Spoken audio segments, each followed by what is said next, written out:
திருப்பரங்குன்றம். இந்த திருப்பரங்குன்றம் விஷயத்தை பொறுத்த வரைக்கும் காவல்துறைக்கு எப்படின்னா, நீதிமன்றத்தை நீ யாரா என்னை பற்றி நீ சொல்றது சல்லிக்கு ஒரு இது கூட நான் மதிக்க முடியாது.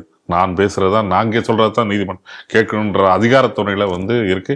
இதுக்கு பின்புலத்துல இருக்க காரணம் அரசு. தமிழக அரசின் கொடுக்குற தைரியத்துல தான் நாங்க நீதியும் மதிக்க போவதில்லை, நீதிமன்றத்தையும் மதிக்க போவதில்லை, நாங்கள் சொல்லுவதுதான் சட்டம் அப்படின்ற கையில் எடுத்துக்கொண்டு தான் இந்த விஷயத்தை திருப்பரங்குன்ற விஷயத்தில் ஒவ்வொரு நாளும் நடைபெற்றுக் கொண்டிருக்கும். அப்படி ஒரு விஷயம் திருப்பரங்குன்றத்தில் நீதிமன்ற உத்தரவை மீறி நடந்த ஒரு விஷயம் எப்படி பண்ணா, சந்திரக்கூட விழா. இந்த சந்திரக்கூட விழாவுக்கு நீதிமன்றம் அனுமதிக்கப்பட்ட அளவு 50 நபர்கள் மட்டும்தான். 50 நபர்கள் மட்டுமே அனுமதிக்கணும். அவர்கள் மட்டுமே மேலே ஏறி விழாவில் கலந்து கொள்ளலாம் அப்படின்னு சொல்ல முடியும். அப்படி இருக்கும்போது முதலில் 50 நபர்கள் யார் என்று அவர்களுக்கு தேர்ந்தெடுக்கணும் என்று போலீசாரும் வாக்குவாதம் நடைபெற்று பின்னர் சட்டத்தில் நிறுத்தப்பட்டு 50 பேர் மேல் அனுப்பப்பட்டார்கள். அந்த 50 பேர் அனுப்பப்பட்டார்கள் என்று நம்ம நிற்கும் போது சிறிது நேரம் கழித்து என்ன பண்ணார்கள், 50 நபர்களை தாண்டி அவர்கள் அதற்கு மேலே இருக்கக்கூடிய எல்லாரும் அவரையும் மலைக்கு செல்ல அனுமதிக்கிட்டார்கள். இதை பார்த்த பக்தர்கள் கார்த்திகை தீபம் ஏற்றும் போது நிலையில அதுக்கு மட்டும் அனுமதிக்கல, சந்தனக்கூட விழாக்கு மட்டும் போலீஸ்காரன் அனுமதிக்கிறாங்க. இது போலீஸ்காரனா இல்ல வேற யாருக்கும் உள்ள ஏவல் துறையா அப்படின்ற மாதிரி மக்கள் முகசொலிக்கும் நிலைக்கு காவல்துறை செயல்பாடு இருந்திருக்கு. இந்த செய்தி எப்படி பாக்குறீங்க? திருப்பரங்குன்றம் இந்த சந்தனக்கூடு விழா இப்பதான் கேஸ் உறுதி செய்தார்கள். ஏன்னா இவங்க கூட அது அவசர வழக்காக எடுத்துக்கொள்ள வேண்டும் அப்படின்னு எல்லாம் துலுக்கர்கள் சார்பில் கேட்டப்பட்டது கூட அதெல்லாம் முடியாது, அவசர வழக்கெல்லாம் எடுக்க முடியாது. இந்த 50 பேர் தான் மேலே செல்லலாம், ஆடு கோழி போன்றவைகளை எல்லாம் அங்கே வெட்டக்கூடாது, நீங்க கீழே தான் அந்த உருஸ் அந்த கந்தூரியை கீழே தான் நடத்தணும், மேலே அந்த சந்தனக்கூடம் எடுத்து செல்வதற்கு மட்டும்தான் அனுமதி. இது எல்லாமே ரொம்ப கிளியர் கட்டா சொல்லியிருக்காங்க. சரியா? இதே மாதிரிதான் ஒரு நீதிமன்ற தீர்ப்பு. அந்த நீதிமன்ற தீர்ப்புல என்ன, நீங்க மலை மேல சென்று கோவில், அதாவது நிர்வாகம், கோவில் நிர்வாகம் மேலே உள்ள மலை உச்சியுள்ள தீபத்தூணில் தீபம் ஏற்ற வேண்டும். இது இந்துக்களுக்குடைய வழக்குல உத்தரவு தான். முதல்ல சுவாமிநாதன் கொடுத்த வழக்கு. முதல்ல அவர் பக்தர்களை மேலே போகவே சொல்லல. இதுக்கு மட்டும்தான் அவர் சொல்லியிருந்தார். நீங்க அன்னைக்கே அந்த விளக்கு அங்க ஏத்தி இருந்தீங்க இந்த தீபத்தூண்ல அப்படின்னு சொல்லியாச்சுன்னா இந்த பிரச்சனைகள் எதுவுமே நடந்திருக்காது. அதுக்கப்புறம் நடந்த அத்தனை பிரச்சனைகளும் இல்ல, அங்க இவ்வளவு காவல்துறையினரை போட்டு அங்க பாதுகாப்பு வேண்டிய அவசியம், இந்துக்கள் கைது செய்யப்பட வேண்டிய அவசியம், ஒருத்தர் உயிர் தியாகம் செய்யக்கூடிய நிலைக்கு போய் இவ்வளவு பலி, ஒரு உயிர் பலியாகி இருக்கிறது, இவ்வளவு நடந்ததுக்கும் இந்த அரசாங்கம் தானே காரணம். இன்னைக்கும் பாருங்க, அதாவது தமிழகத்துல இப்ப இருக்கக்கூடிய அரசு என்ன அப்படின்னா, நீதிமன்றம் ஒரு உத்தரவை பிட்டால் அந்த உத்தரவை நாங்கள் மதிக்க மாட்டோம், எங்களுக்கு ஆதரவா நீதிமன்றம் ஒரு உத்தரவிடுதா அந்த உத்தரவை நாங்க ஏற்போம், ஆனா அதை தாண்டி வேற ஏதாச்சும் ஒரு உத்தரவு போட்டா நீதிமன்றமாவது ஒன்னாவது எங்களுக்கு அதை பத்தி இல்லை, நாங்க என்ன சொல்றோமோ அதான்டா ஆட்சி, சட்டமாவது கிட்டமாவது அப்படிங்கக்கூடிய ஒரு ஆட்சி தான் இன்னைக்கு நடந்துட்டு இருக்கு. அதனுடைய விளைவு தான் இன்னைக்கு பாருங்க, இந்த சந்தனக்கூடம் அப்படிங்கிறது அதாவது ஒரு விடிய காலையில அதிகாலையில 3 மணி 4 மணி அந்த சமயத்துல வழக்கமா நடத்துவாங்களாம். அப்ப அந்த சமயத்துல இன்னைக்கு இந்த தடவை அதை நடத்தாம அது கொஞ்சம் டிலே பண்ணி நிறைய பேர் கூட்டத்தோட வந்திருக்காங்க. வந்த உடனே இல்ல 50 பேர் தான் போகணும் அப்படின்னு சொல்லும் பொழுது இந்த வாக்குவாதத்தில் நடந்துக்குது. அப்ப 6 மணிக்கிட்ட மேல ஆயிடுது. அப்ப 6 மணிக்கிட்ட ஆகும் பொழுதுதான் 50 பேரை மேல அனுப்புறாங்க. இப்ப 6 மணி ஆயிடுச்சு இல்ல, இப்பதான் நீங்க அனுமதி கொடுத்துருக்கீங்களா, அப்ப எல்லாரையும் அனுமதி கொடுங்கன்னு சொல்லி அவர்கள் வாக்குவாதம் செய்தார்களாம். அப்போ ஒரு அரை மணி நேரத்துக்குள்ளார, இல்ல அவங்கெல்லாம் இறங்கி வந்ததுக்கு அப்புறம் தான் அனுமதிக்க முடியும்னு சொன்ன காவல்துறை ஒரு அரை மணிக்குள்ளார அதனுடைய ஸ்டாண்டை மாத்திட்டு எல்லாரும் அனுப்பிச்சு விட்டாங்க. இது இன்னைக்கு நடந்த சினாரியோ. இதே சினாரியோ வச்சு பாருங்க, 6 மணிக்கு மேல நீங்கள் மலை ஏறக்கூடாது, 6 மணிக்கு மேல மலை ஏறும் போது அனுமதிக்க முடியாது. இதே சட்டம் பேசி காவல்துறை சட்டம் தனியா இருக்கு, அதை அவங்க பேசினாங்க. அப்புறம் சட்டம் ஒழுங்கு பாதிக்கப்படும். இப்ப என்ன கேள்வி, இப்ப துலுக்கரை எல்லாம் இவ்வளவு பேரை நீ மேல அனுப்புறியா, அப்ப சட்டம் ஒழுங்கு பாதிக்காதா? அதை நீ இந்துக்கள் மேல போனா மட்டும்தான் சட்டம் ஒழுங்கு பாதிக்குமா? அப்ப இந்துக்கள் கூட மேல போகணும்னு யாருமே கேட்கல.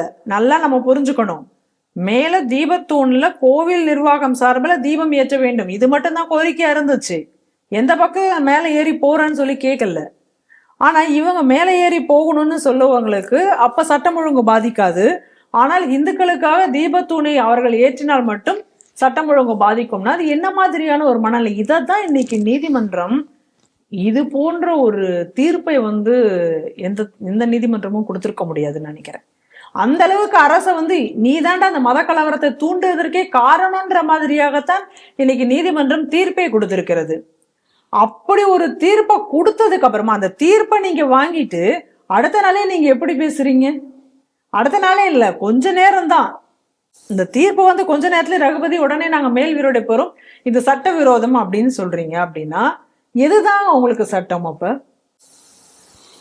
ஏற்கனவே கனகராஜ் அவர்கள் 1996 என்ன தீர்ப்பு கொடுத்தாரோ அதே தீர்ப்பைத்தான் சுவாமிநாதன் அவர்கள் அந்த தீர்ப்பை அமல்படுத்த சொல்லி உத்தரவிட்டார்.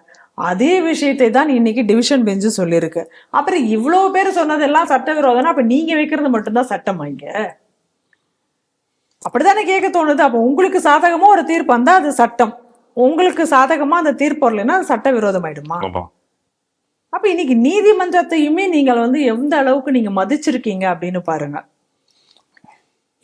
நீதிமன்றம் சொல்லிருச்சு, ஒரு அரசு தான் ஒரு மத கலவரத்தை ஏற்படுத்துவதற்கே காரணம்னு. தரம் இவ்வளவுக்கு மேல தரம்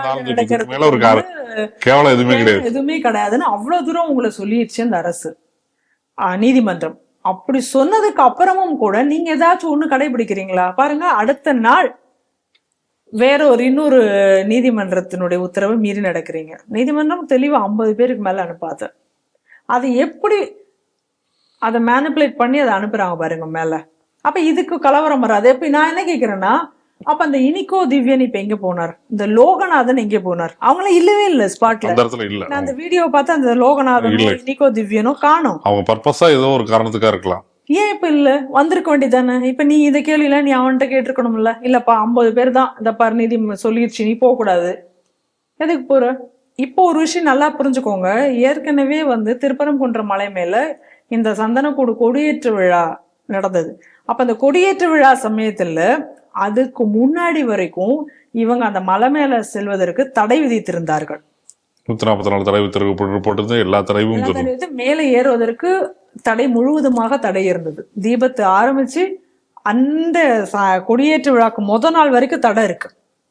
கொடியேற்று விழா அன்னைக்கு 4 பேர் தான் மேல போய் கொடியேற்றணும்னு சொன்ன போது அதுக்கு நிறைய பேர் போன போது இதே இனிகோ திவ்யன் கொஞ்சம் பேர் கூட போனா உங்களுக்கு என்ன போச்சு அப்படின்னு சொல்லி கேள்வி கேட்டார். 10 பேர் மேல போலாம், நாங்க யாருமே வரலன்னு இந்துக்கள் சொல்றாங்க. ஆனா அதையெல்லாம் உனக்கு வந்து லா அண்ட் ஆர்டர் இஷ்யூ வரும், 10 பேர்லாம் போக முடியாது, எப்படி போக முடியும்ன்ற லாஜிக்கெல்லாம் நீ கேட்டாலு 4 பேருமே இங்க போறது இல்லையா, கூட பேர் கொஞ்சம் பேர், அவங்க போனா என்ன அப்படின்னு சொல்லி பேசினாரு அதே இனிகோ திவ்யன் அன்னைக்கு. அப்ப இன்னைக்கு 50 பேருக்கு மேல போயிருக்காங்க. ஏன்னா அவர் தான் சொல்லிட்டாரு, அதுக்கு மேல போனா உங்களுக்கு என்ன அப்படிங்கிற மாதிரி. அப்ப அங்கேயும் இந்த சட்டம்ங்கிறது. அப்ப இவங்க என்ன பண்ணாங்க, எல்லாரும் அதுக்கு அடுத்த நாள் இந்த போராட்டம்லாம் நடக்குது. இந்துக்கள் வந்து நாங்களும் மலை மேல ஏறுவோம்னு சொல்லி போராடுறார்கள். அப்ப இந்து பெண்கள் அனைவரையும் அன்னைக்கு கைது செய்து ராத்திரிக்கு மேல வேற வச்சிருந்தது. ஆமா, சட்டவிரோதமா சட்டவிரோதமாக நீங்க ராத்திரிக்கு மேல இந்து பெண்களை நீங்க கைது பண்ணி வச்சிருந்தீங்க. ஆனால் அதுக்கு அடுத்த நாள் உடனே வந்து இவங்க ஒரு ஆர்டர் போடுறாங்க. என்ன ஆர்டர் போடுறாங்க? மலை மேல் செல்வதற்குள்ள தடை நீக்கப்படுகிறது அப்படின்னு சொல்லிட்டு. இப்ப புரியுதா எதுக்காக அந்த தடை? இப்ப புரியுதா? அடுத்த நாள் ஏன்னா அன்றில் இந்த கொடியேற்று விழால இருந்து சந்தன திருவிழா அவர்களுக்காக உடனே நீங்க தடை விலக்கிட்டீங்க. அப்ப அவங்களுக்காக தடை விலக்கும் பொழுது உங்களுக்கு சட்ட ஒழுங்கு பிரச்சனை வராது. இப்ப இந்துக்கள் போனா மட்டும்தான் சட்ட ஒழுங்கு பிரச்சனை வருமா? அப்ப அந்த பிரச்சனையை ஏற்படுத்தது யாரு? அவங்கள நீங்க போய் கண்டிக்கணும். அப்ப இது வந்து எது அன்னைக்கே இந்துக்கள் போராடினாங்க. அப்ப நீ இப்ப திறக்காத இந்த தடையை, இப்ப நீ விளக்க கூடாது, நீ சந்தனக்கூடு விழா முடிஞ்சதுக்கு அப்புறம் இந்த தடையை விளக்கு, எனக்கு இப்ப இந்த தடை விளக்க தேவையில்லை அப்படின்னு இந்துக்கள் அன்னைக்கு போராடினாங்க. இப்ப புரியுதுங்களா? இந்த தடையை விளக்கியாச்சு, அதனால இப்ப நீங்க மேல போகலாம். யாருக்காக வழி செய்து கொடுத்திருக்கிறார்கள் அப்படின்னு சொல்லி பாருங்க. அப்ப இந்த அரசு யாருக்கான அரசு? முதல் செய்தியிலையும் நம்ம அதை தான் நான் சொன்னேன். இந்த அரசு இப்ப யாருக்கான அரசு நம்ம தான் புரிஞ்சுக்கணும். அப்ப சட்ட விரோதமாக எல்லா விஷயத்திலையும் செய்யக்கூடிய ஒரு அரசு, ஒரு காட்டாட்சித்தனமாக நாங்க வச்சதுதான் அப்படின்னு சொல்லி நடந்து கொண்டிருக்கக்கூடிய இந்த அரசு இனியும் தமிழகத்தில் தொடரணுமா? எந்த மத கலவரத்திற்கு காரணமானவர்கள், இல்ல மதக்கலவரத்தை தூண்டியவர்கள், இல்ல மற்றவர்களுடைய மனம் புண்படும்படி பேசியது, இது எல்லாத்துக்கும் நீங்க போய் கைது பண்றீங்கல்ல, சட்டம் இருக்குன்னு சொல்லிட்டு காவல்துறையினர்.